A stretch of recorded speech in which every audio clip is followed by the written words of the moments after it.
Assalamualaikum warahmatullahi wabarakatuh.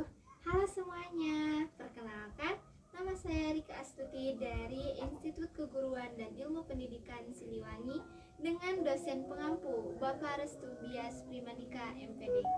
Nah, pada kesempatan kali ini saya akan sedikit memaparkan hasil analisis saya yang berjudul dengan gejala fonologis pengucapan bahasa Indonesia pada anak usia 2-3 tahun. Nah, analisis ini bertujuan untuk memahami perkembangan gejala fonologis dalam pengucapan bahasa pada anak-anak berusia 2 hingga 3 tahun.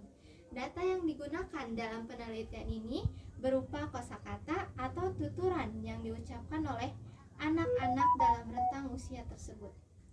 Pengumpulan data ini didasarkan pada pengamatan terhadap keponakan saya yang menjadi subjek analisis fonologis pengucapan bahasa.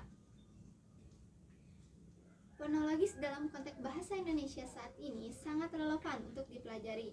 Analisis fonologi membantu dalam memahami struktur bahasa, fungsi bunyi-bunyian dalam bahasa Indonesia, serta pola atau aturan yang mengatur pengucapan.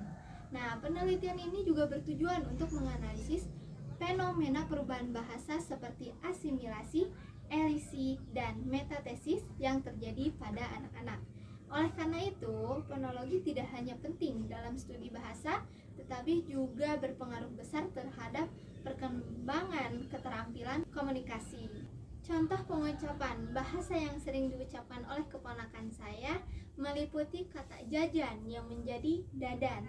Nah, di sini ada perubahan fonem yang asalnya dari J menjadi ke D. Jajan dan menjadi ke dadan. Nah, hal tersebut ini merupakan fenomena asimilasi. Adapun dari kata kucing yang diucap sebagai ucing dan kata minum yang diucap sebagai inum. Nah, di sini ada penghilangan fonem. Hal ini termasuk ke elisi. Dan ada juga yang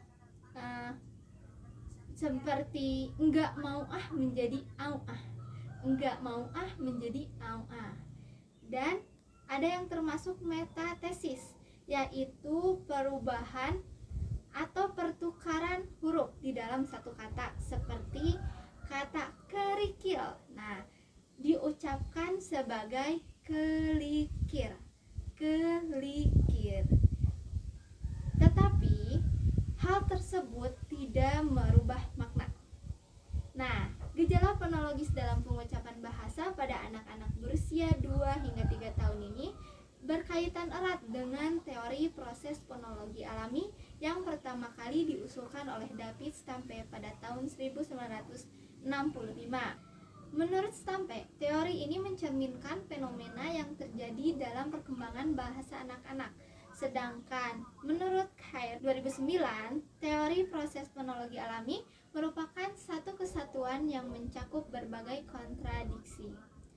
Teori ini sangat relevan untuk pengucapan bahasa pada usia 2 tahun atau 3 tahun karena mencerminkan proses pengucapan yang terjadi secara alami. Nah, dapat kita simpulkan bahwa gejala fonologis pengucapan bahasa Indonesia pada anak usia 2-3 tahun dengan proses asimilasi, elisi, dan metatesis memiliki dampak baik dan buruk. Dari sisi positif, anak-anak dapat lebih mudah mengucapkan kata-kata karena beberapa fonem ada yang dihilangkan, ditukar, atau diganti. Pengulangan kata juga umum terjadi, terutama karena kemampuan pengucapan mereka yang belum sempurna. Namun, dampak negatifnya adalah seringkali orang dewasa kesulitan memahami apa yang diucapkan anak sehingga terjadi kesalahpahaman dalam komunikasi. Nah, untuk mengatasi berbicara gejala fonologis ini, yaitu dengan orang tua atau orang dewasa perlu menghindari pengajaran berbicara dengan cara yang tidak jelas atau seperti yang dicadel-cadelkan, menggunakan kata-kata sederhana, serta harus rutin berlatih berbicara dengan cara mendengarkan dan mengulang apa yang diucapkan oleh orang dewasa. Mungkin sekian yang saya dapat sampaikan. Mohon maaf jika ada kesalahan kata. Saya pamit undur diri.